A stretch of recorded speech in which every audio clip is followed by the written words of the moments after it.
अर्थशास्त्र पाठ 4 ध्यान देंगे इमामुद्दीन। मांग एवं मांग के नियम।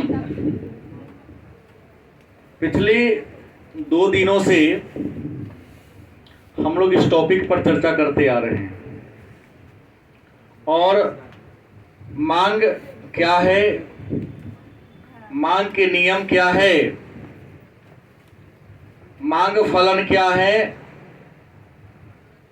बाजार मांग तालिका, व्यक्तिगत मांग तालिका, इन सारे बातों का जिक्र हम लोगों ने कर लिया। और अंत में यहाँ के ठहरे थे कि मांग के प्रकार। तो हमने कहा था कि मांग के मुख्यतः 3 ही प्रकार हैं, लेकिन कुछ अन्य मांग के प्रकार विद्वानों ने चर्चा किया है। पहला था कीमत मांग, दूसरा था आय मांग, तीसरा था तिरछी या आड़ी मांग, चौथा संयुक्त मांग, व्युत्पन्न मांग और सामूहिक मांग।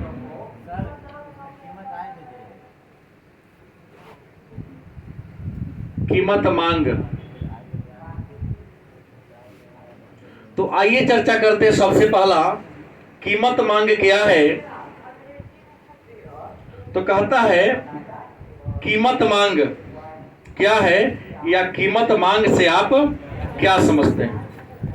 तो कहता है कि जब किसी वस्तु की कीमत के अनुसार उस वस्तु का उपभोक्ता के द्वारा मांग किया जाता है, तो उस मांग को क्या कहते हैं, क्या कहते हैं।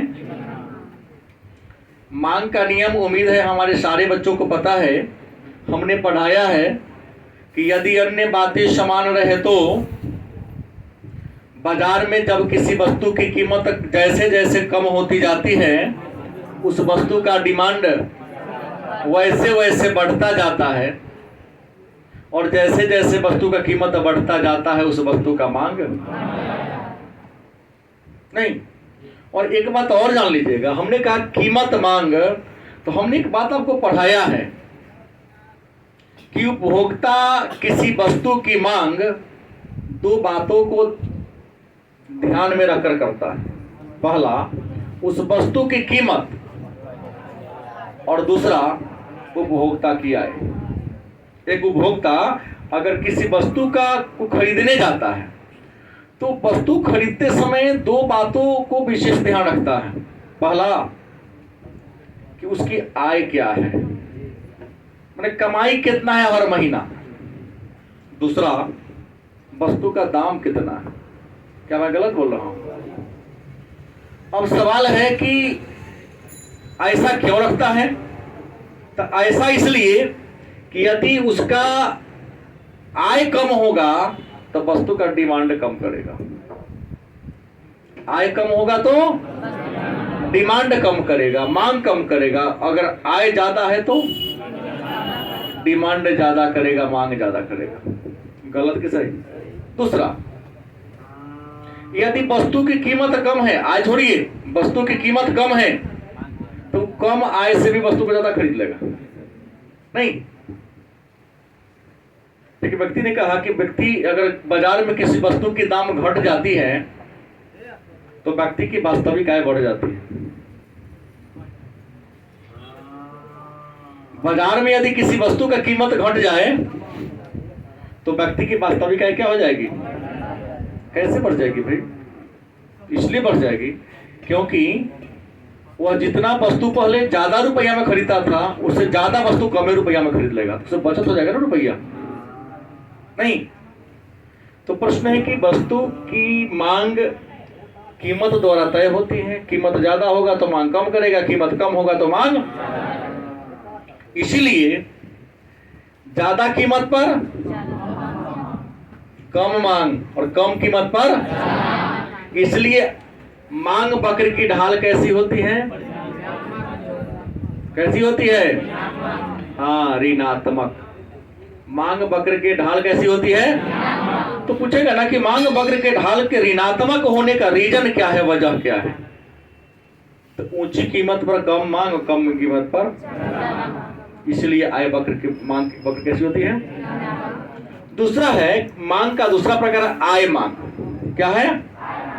आय मांग का मतलब हुआ कि व्यक्ति किसी वस्तु का डिमांड अपने आय के द्वारा तय करता है, या तो कीमत के द्वारा। कीमत ज्यादा होगा तो मांग कम करेगा, कीमत कम होगा तो। दूसरा मांग के प्रकार कहा कि वस्तु की मांग किसके द्वारा? आय के द्वारा तय होती है। गलत कि सही? अगर आपकी आय कम है तो मांग भी कम करेंगे, और यदि आपकी आय ज्यादा है तो मांग क्या करोगे? गलत कि सही? अब इसी आय और वस्तु की मांग पर जर्मनी के एक विद्वान थे जिन्होंने एक विचार दे दिया। आय मांग पर एक विद्वान थे जर्मनी के, जिनका नाम था एंजिल।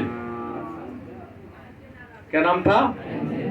जर्मनी के एक विद्वान थे जिनका नाम था एंजिल, जिन्होंने वस्तु की कीमत और व्यक्ति के आय के संबंध को दर्शाने के लिए एक सिद्धांत का निर्माण कर दिया। उस सिद्धांत को एंजिल वक्र कहते हैं। क्या कहते हैं? एंजिल जर्मनी के क्या थे? एक अर्थशास्त्री थे, एक विद्वान थे, जिन्होंने क्या कहा?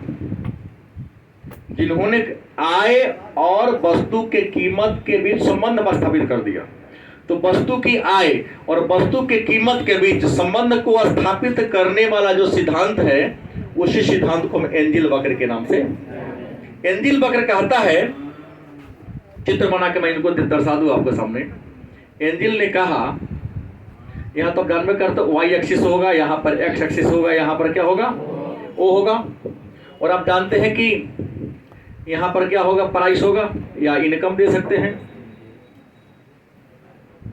क्या? और यहां क्वांटिटी दे सकते हैं, वस्तु की मात्रा। इनकम ऊपर क्यों? क्योंकि इनकम या तो ऊपर होगा, नहीं तो क्या होगा? गलत कि सही? और क्वांटिटी या तो ऊपर ज्यादा होगा तो ये कम होगी, और कीमत कम हुई तो ये आगे बढ़ जाएगा। अगर यहां इनकम कर देंगे तब का चित्र गलत हो जाएगा, आप क्लियर नहीं कर पाओगे। एंजिल ने इसको दिखाया और कहा कि मान लो यदि किसी उपभोक्ता की प्रारंभिक आय वाई रुपया है। कितना है? प्रारंभिक आय कितनी है? वाई रुपया है। तो वाई रुपया से वह क्यू वस्तु की मात्रा को क्रय करता है। कहता है, एंजिल ने कहा कि मान लो किसी उपभोक्ता की आय कितनी है? O Y. कितना है? तो अपने ओ वाई इनकम से वह वस्तु का ओ क्यू मात्रा क्या करता है? क्रय करता है। तो इसको मिलान कर सकते हैं। गलत सही? दूसरा कहा, मान लो यदि उपभोक्ता की व्यक्ति की इनकम क्या हो जाए? बढ़ जाए। व्यक्ति की इनकम क्या हो जाए? तो वाई से बढ़कर Y1 हो जाता है। तो याद रखिएगा, यदि इंसान की आय बढ़ जाती है तो इंसान वस्तु का डिमांड भी बढ़ा देता है। मानेंगे कि नहीं? गेटवा सटाइए ना, उसको बोलेंगे सटाने के लिए। हमने कहा व्यक्ति की यदि आय बढ़ जाती है तो व्यक्ति वस्तु का डिमांड क्या करता है? बात से सहमत है? अच्छा, तो आय बढ़ेगी। अब आय बढ़कर ओ वाई से ओ वाई 1 हो गया, तो वस्तु का डिमांड ओ क्यू से ओ क्यू 1 कर देगा। अब इसको आप ऐसे मिला सकते हैं, सब बोलते हैं। एक और कंडीशन आ सकता है कि उसकी आय वाई है, घट गया, क्या होगा? वो वाई 2 ना होगा। क्या है? वाई 2 क्यों नहीं कर सकते? मिल कहां रहा है? क्या जी? आय घट गया तो डिमांड ये भी घटा देगा ना, Q2 कर देगा ना, कि ना करेगा? कि नहीं करेगा? करेगा ना। मतलब यहां क्या दिखा रहा है? आय का लेवल फिक्स है, कीमत लेवल फिक्स है, तो डिमांड बराबर है। आय बढ़ गया तो डिमांड भी बढ़ा दिया, आय घट गया तो डिमांड भी क्या कर दिया? इसी को एक रेखा चित्र से मतलब इसको जोड़ दीजिए तो ये हो गया DD, डिमांड लाइन हो गया। इसी को एंजिल ने कहा, जो जर्मनी का अर्थशास्त्री थे। इन्होंने व्यक्ति की आय और कीमत में संबंध को इस रेखा चित्र के द्वारा दिखाया है। क्या दिखाया है? कि यदि प्रारंभ में व्यक्ति की आय वाई रुपया है या ओ वाई है, तो ओ वाई आई से ओ क्यू वस्तु के मात्रा का डिमांड करता है। व्यक्ति की आय बढ़कर ओ वाई से बढ़कर ओ वाई 1 हो जाता है, तो वस्तु का डिमांड भी ओ क्यू से बढ़ाकर ओ क्यू। अब कुछ बच्चों को भारी लग रहा होगा, देख रहे आंख थोड़ा ऊपर नीचा कर रहा है। बात भारी नहीं बोले, एक ही चीज को जो 2 बार बोल रहे हो लगता है भारी। ओ क्यू 1 से ओ क्यू, कोई दिक्कत? अच्छा, अब एंजिल की बात ये करें। एंजिल ने कहा व्यक्ति की मांग वस्तु की प्रकृति पर निर्भर करती है। एंजिल साहब का कहना था, क्या कहा इन्होंने कि कथी की मांग? आय मांग।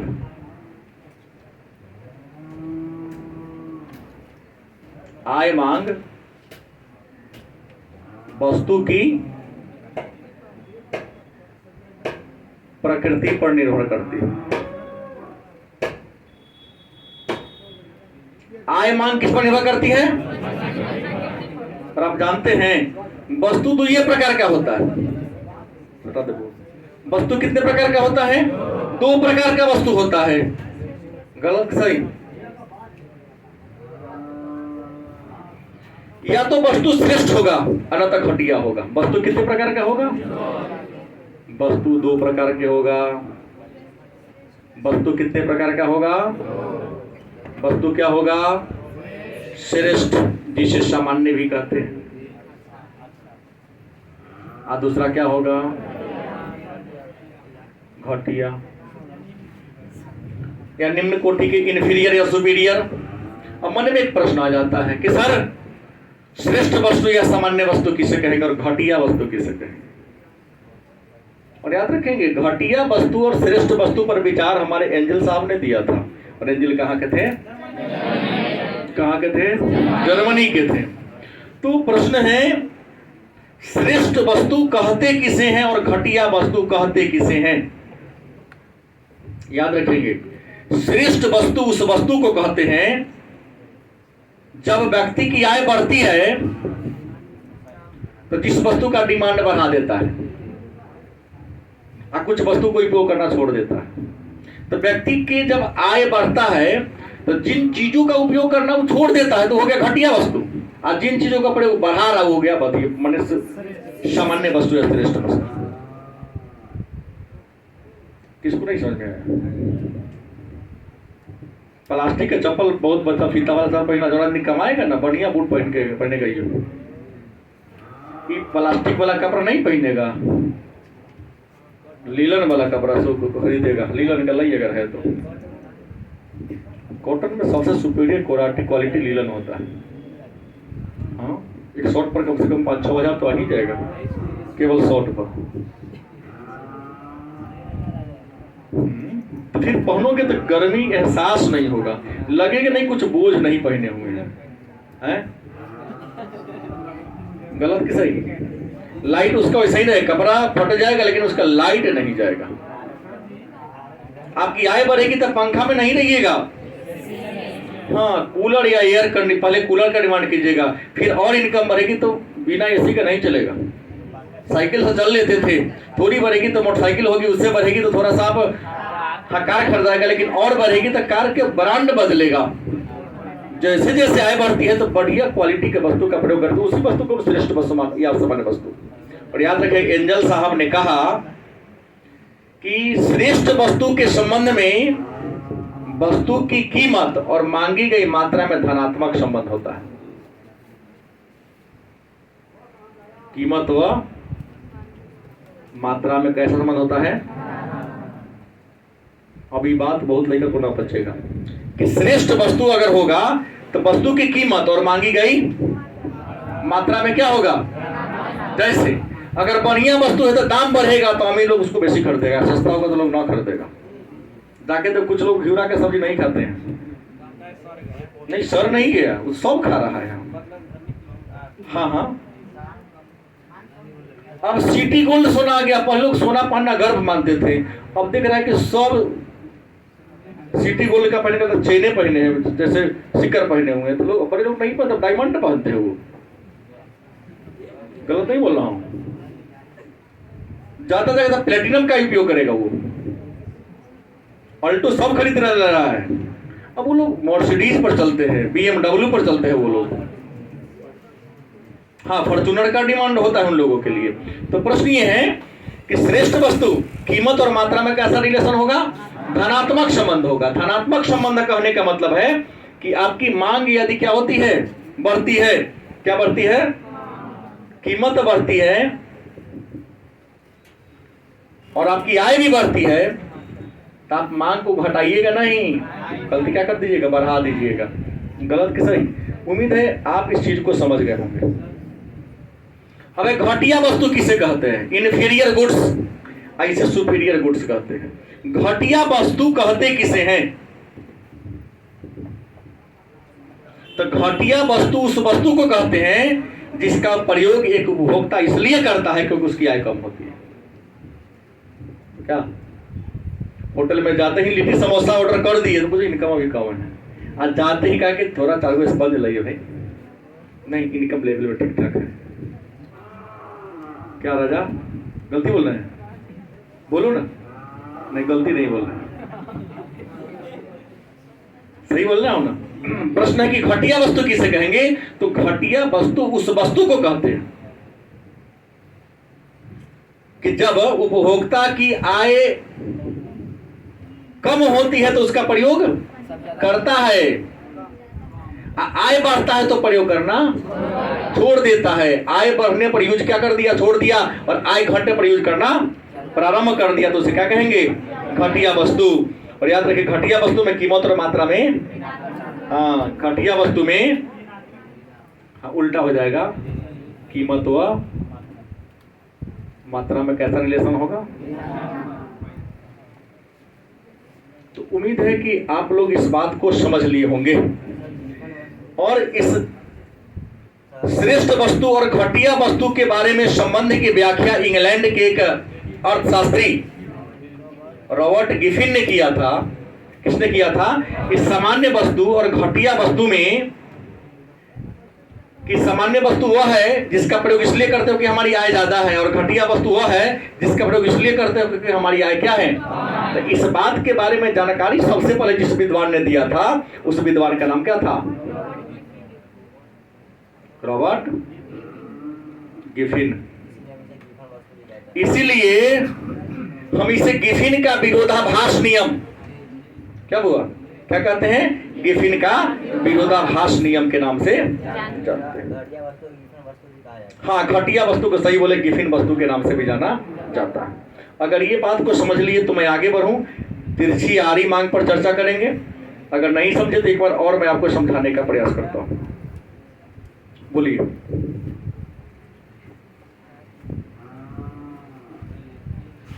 आगे चर्चा करता हूं। तिरछी मांग या आरी मांग, हमने परिभाषा पिछले क्लास में भी दिया था। मान लिया उपभोक्ता के पास दो वस्तु है, एक एक्स वस्तु है और एक वाई वस्तु है। किस उपभोक्ता के पास कितनी वस्तु है? दो वस्तु है। एक वस्तु का नाम क्या है? दूसरे वस्तु का नाम क्या है? वाई। तो कहता है कि एक्स वस्तु की कीमत में परिवर्तन हुआ। एक्स वस्तु की कीमत में क्या हुआ? देखो, परिवर्तन का मतलब कम होना भी होता है और ज्यादा होना भी होता है। हमने ये नहीं कहा दाम बढ़ गया चाहे दाम घट गया, हमने कहा परिवर्तन होना। तो एक्स वस्तु की कीमत में क्या हुआ? परिवर्तन होना मतलब या तो बढ़ भी सकता है। तो एक्स वस्तु की कीमत में परिवर्तन होने से वाई वस्तु की मांग में किस प्रकार का परिवर्तन हो रहा है? क्या जी? मतलब एक्स के किस में परिवर्तन होगा? प्राइस में। तो वाई के क्वांटिटी में, डिमांड में। एक्स वस्तु की कीमत में परिवर्तन से हम एक्स को चाय मान ले, वाई को कॉफी मान ले कि चाय के कीमत पर परिवर्तन होने से कॉफी की मांग में क्या बदलाव आ रहा है? इसी को दर्शाने वाला नियम को हम क्या कहते हैं? क्या कहते हैं? तिरछी आय। और याद रखिएगा, तिरछी मांग कहता है कि संबंधित वस्तु, तिरछी मांग के अनुसार संबंधित वस्तु क्या प्रकार की होती है? तिरछी मांग के अनुसार संबंधित वस्तु कितने प्रकार की होती हैं? 2 प्रकार की होती हैं। पहला स्थानापन्न वस्तु और दूसरा कौन है? पूरक वस्तु। पहला कौन है?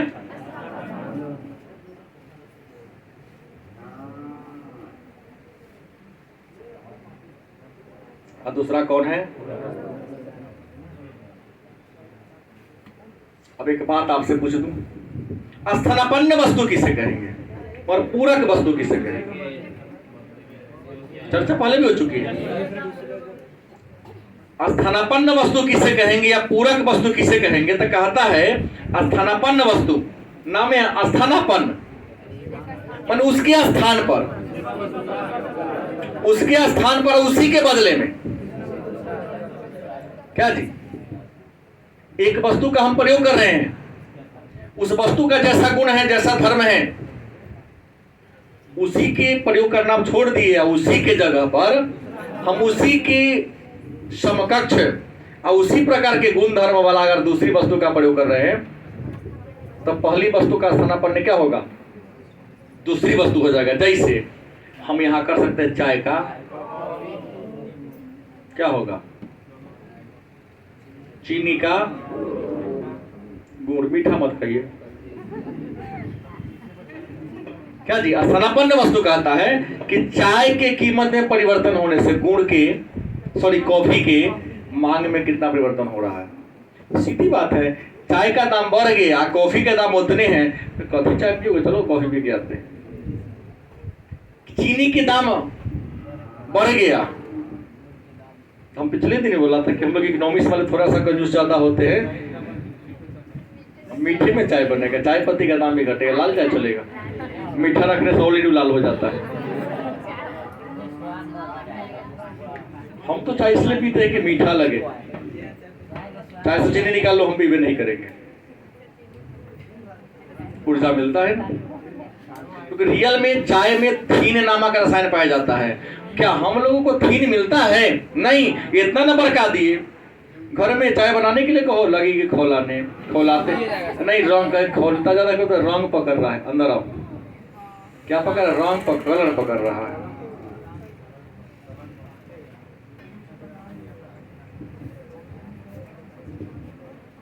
अब है पूरक वस्तु किसे कहेंगे?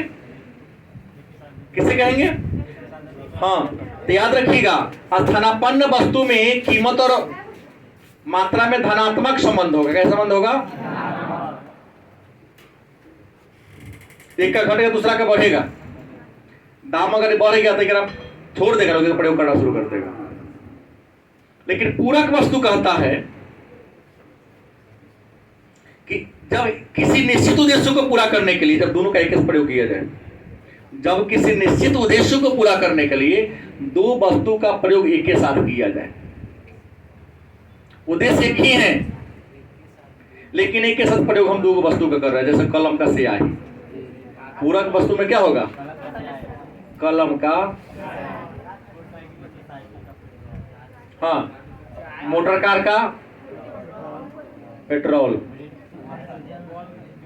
चलेगा, डीजल भी चलेगा भाई, कोई एक नाम लिख दो, काम एक ही पूरा हो रहा है। कलम से लिख ही रहे हैं, लेकिन बिना इंक के कलम का कोनो वैल्यू है?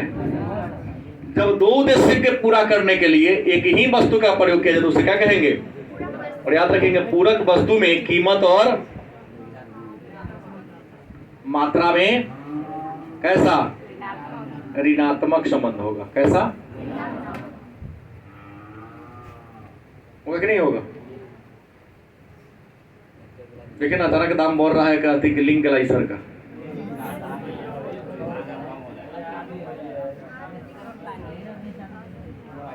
जिस गलती से पहले बच्चा खरीदता था उस गलती नहीं, उसको धीरे छोड़ रहा, दूसरा पर जा रहा है, विकल्प तलाश रहा है बच्चा लोग, नहीं मिल रहा है, लेकिन कहीं ना कहीं का तो विकल्प आ रहा है।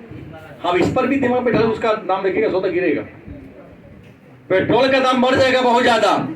तो देखिएगा लोग अब बैटरी वाला गाड़ी पर दिमाग लगा रहा है, इलेक्ट्रिक वाला चल रहा है। शहर में छोटे मोटे काम के लिए लोग बैटरी वाला वाहन ले रहा है, सीएनजी वाला ले रहा है। क्या हो जाएगा? ऋणात्मक हो जाएगा, नहीं बढ़ने देगा। उम्मीद है कि बात को समझ गए। तब एक अन्य मांग में संयुक्त मांग, व्युत्पन्न मांग और सामूहिक मांग की चर्चा करते हैं। तो ये परिभाषा आप लोगों को याद ही होगा। संयुक्त मांग क्या है? बोलिए।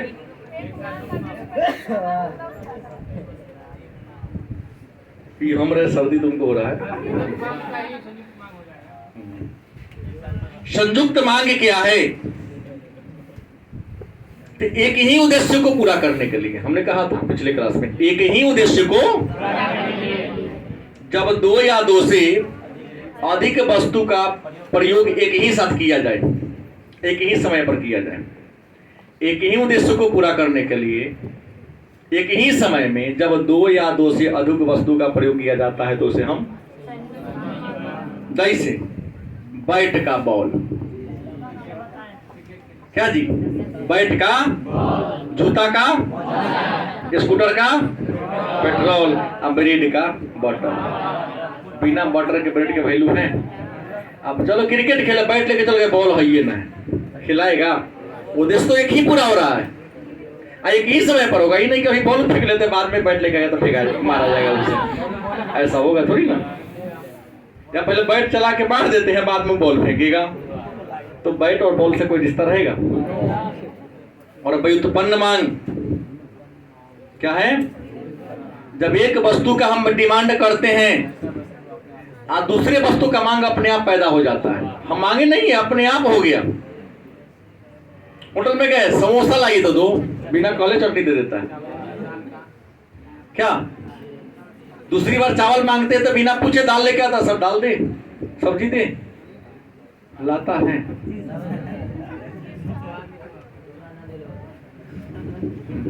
जानता हूं सब्जी चावल खाता, दाल खाता ही नहीं। प्रश्न है, व्युत्पन्न मांग है। व्युत्पन्न मांग उस मांग को कहते हैं कि जब एक वस्तु का डिमांड आप करते हैं तो दूसरी वस्तु का डिमांड उसके साथ स्वतः उत्पन्न हो जाता है, तो उसे क्या कहेंगे हम? आज सामूहिक मांग तो आप लोग को याद है कि जब एक ही कोई वस्तु है तो अनेक सारी आवश्यकता को पूरा कर सकता है। तो अनेक सारी जरूरतों को पूरा करने के लिए जब किसी एक वस्तु का डिमांड किया जाता है तो उसे हम सामूहिक मांग के नाम से। अब यहां तक लगता है कि हमारे सारे बच्चे समझ गए कि नहीं समझे? अब जब समझ गए तो एक नया टॉपिक आता है, मांग के नियम अभी तक नहीं पढ़े।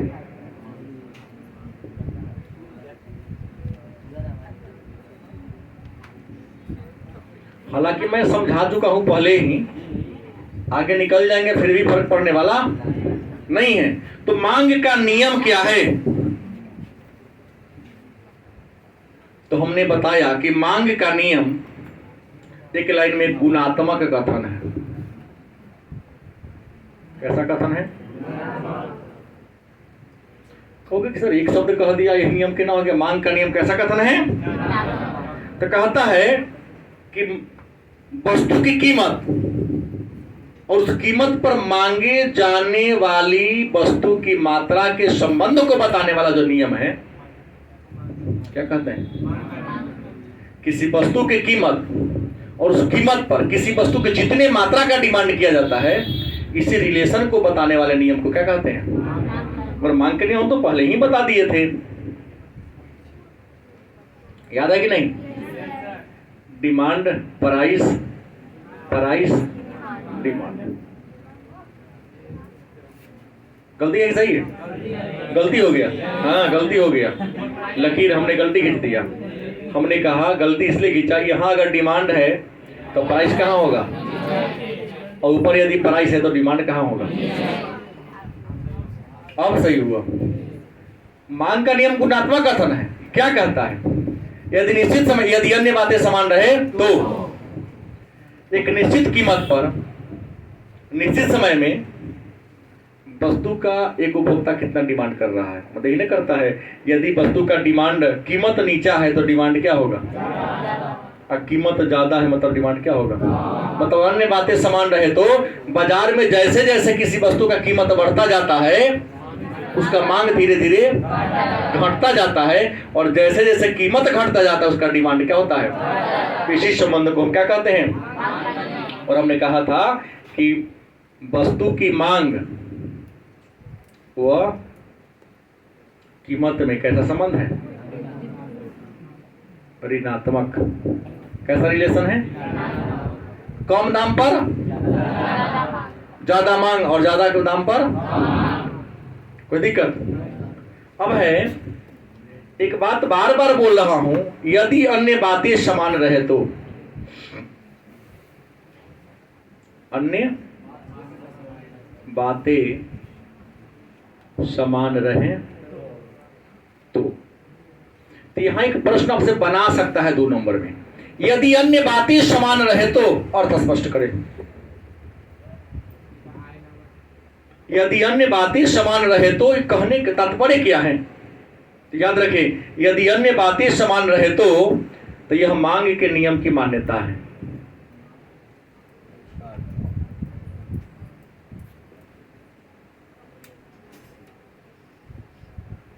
क्या है,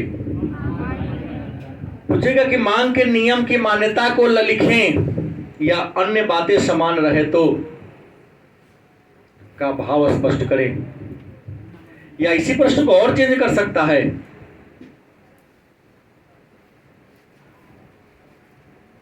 मांग के नियम को लागू होने के शर्त को लिखें। देखिए 3 तरीके, प्रश्न में वही है, सॉरी उत्तर वही है, प्रश्न को चेंज कर दिया। अंतर है कि उत्तर तब आप दे पाइएगा जब किताब को बढ़िया से पढ़ें। गिस रटने वाले केवल सीधा वही समझते हैं। नहीं, गीतांजलि गुरुदेव रविंद्रनाथ ठाकुर ने लिखा, ऑप्शन में दे दिया टैगोर, और टकराया ही नहीं। पता है ना, वो तो वही बात है, रटले है, केरा के पत्ता हरा होता है, केरा के पत्ता हरा होता है, केरा के पत्ता हरा क्यों होता है उसे यही नहीं पता है, तो रटने वाले नहीं पता है। तो प्रश्न है कि अन्य बातें समान रहे तो या मांग के नियम की मान्यता को लिखें या मांग के नियम के लागू होने के शर्त को लिखें। तो पहला, मांग का नियम तब लागू होगा जब उपभोक्ता का आय नहीं बदलेगा, क्योंकि मांग का नियम क्या कहता है, यदि कीमत कम है तो डिमांड, और कीमत ज्यादा है तो डिमांड। लेकिन यदि आपका आय बढ़ गया तो दाम कितना बढ़ेगा तो फिर हम ज्यादा खरीदवे करेंगे। तो पहला शर्त, उपभोक्ता की आय नहीं बढ़नी चाहिए। दूसरा, उपभोक्ता का रुचि, स्वभाव और पसंदगी में परिवर्तन नहीं आना चाहिए। याद रखिएगा, मांग का नियम यह फेल हो जाएगा यदि आपका रुचि बदल जाए, नहीं स्वभाव बदल जाए और आपका पसंद बदल जाए तो मांग का नियम क्या हो जाएगा, वहां नहीं लागू होगा। क्योंकि रुचि बदल गया तो पहले जो खाते हो नहीं गए, दूसरे से खाइएगा, चाहे कीमत ज्यादा ही क्यों ना ले। तीसरा, संबंधित वस्तु का कीमत, जैसे चीनी का है गुड़, चाय का है कॉफी, संबंधित वस्तु का कीमत नहीं बदलना चाहिए। नहीं तो चाय का दाम जहां है उतना ही रह गया और कॉफी का दाम क्या हो गया, गिर गया। लोग चाय खरीदना छोड़ के कॉफी पर चलो फोकस कर देगा। तो संबंधित वस्तु का कीमत नहीं बदलना चाहिए, बदलेगा तो नियम लागू होने के लिए शर्त है कि कीमत क्या होए, ना बदले। तीसरा, उपभोक्ता को स्थानापन्न वस्तु का ज्ञान नहीं होना चाहिए। गुड़ का चीनी है लेकिन चीनी के अलावा कोई और मीठा वाला सामान है, कहा क्या, बतासा बनता किसका है जी? तो उपभोक्ता को अन्य स्थानापन्न वस्तु का नॉलेज, ज्ञान नहीं होना चाहिए, नियम क्या हो जाएगा, लागू। और अंतिम नियम है कि भविष्य में कीमत बढ़ने की संभावना नहीं होनी चाहिए। यदि भविष्य में कीमत बढ़ने की बात होगी तो नियम लागू। फिर प्रश्न करता है लास्ट कि मांग वक्र की ढाल ऋणात्मक क्यों होती है। हालांकि मैं पढ़ा दिया हूं, प्रश्न एक आया,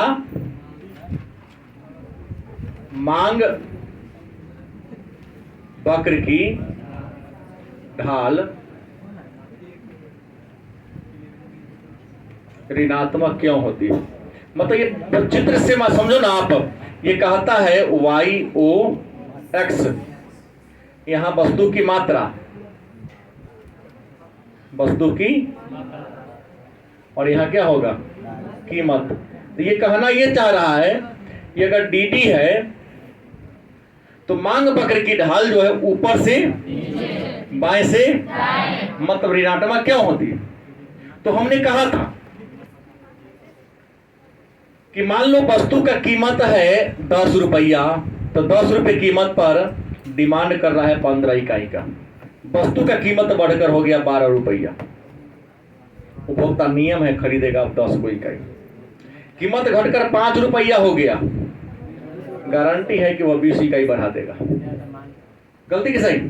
मतलब यह क्या सिद्ध कर रहा है? अगर इसको डॉट डॉट से मिला दीजिए,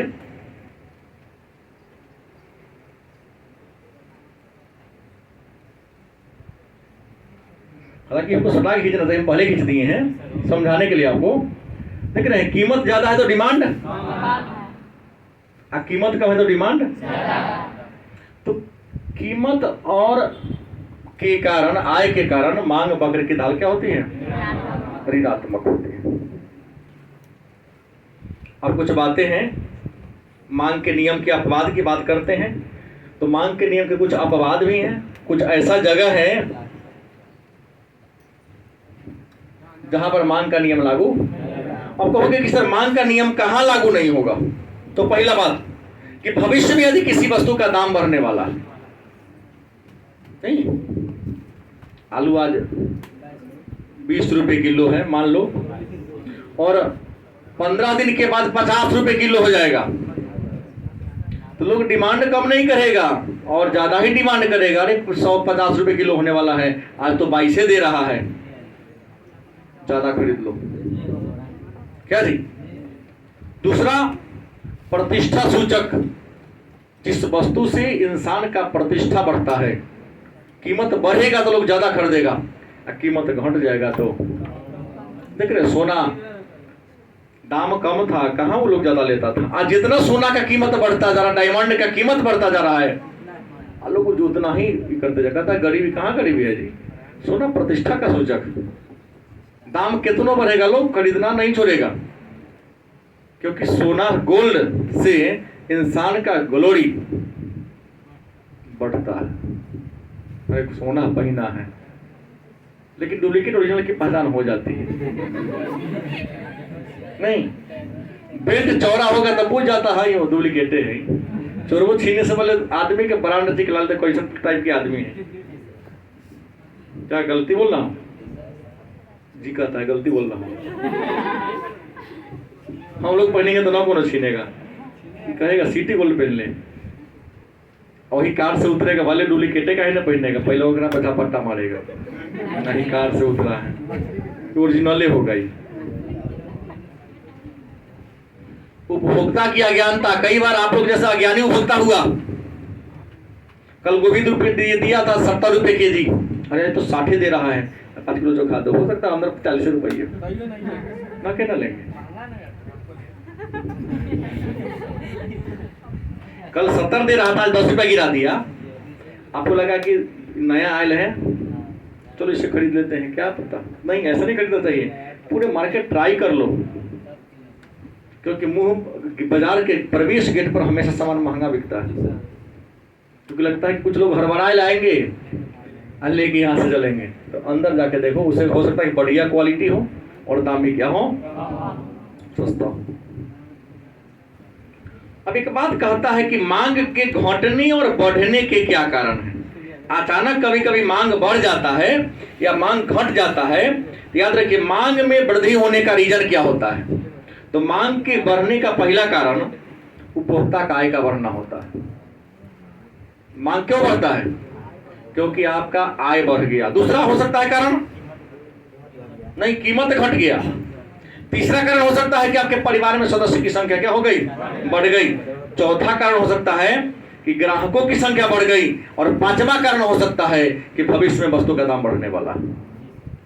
इन्हीं कारणों से, इन 5-6 कारणों से इंसान, ये तो कॉमन बात है, किताब नहीं हो देखेंगे फिर भी लिख सकते हैं, व्यवहारिक बात है ना। अर्थशास्त्र को समझने के लिए आप उसको अपने व्यवहारिक लाइफ में जोड़ो कि वस्तु की मांग क्यों बढ़ता है। तो पहला कि हमारा आय बढ़ गया, दूसरा कीमत घट गई, तीसरा परिवार में सदस्य की संख्या बढ़ गई, जरूरत बढ़वे करेगा, चौथा भविष्य में कीमत बढ़ने वाला है, और अगला कि ग्राहक बेसी बढ़ने वाला है, अभी ना ज्यादा खरीदेंगे तो और इसका दाम बढ़ जाएगा। तो फिर होगा, लोग मांग क्यों घटा देता है। आप लोग छोटे रहे होंगे, 200 रुपये किलो प्याज हो गया था, लहसुन भी हो गया था, बड़े बड़े दुकानदार के पास भी 5 किलो प्याज रहा करता था।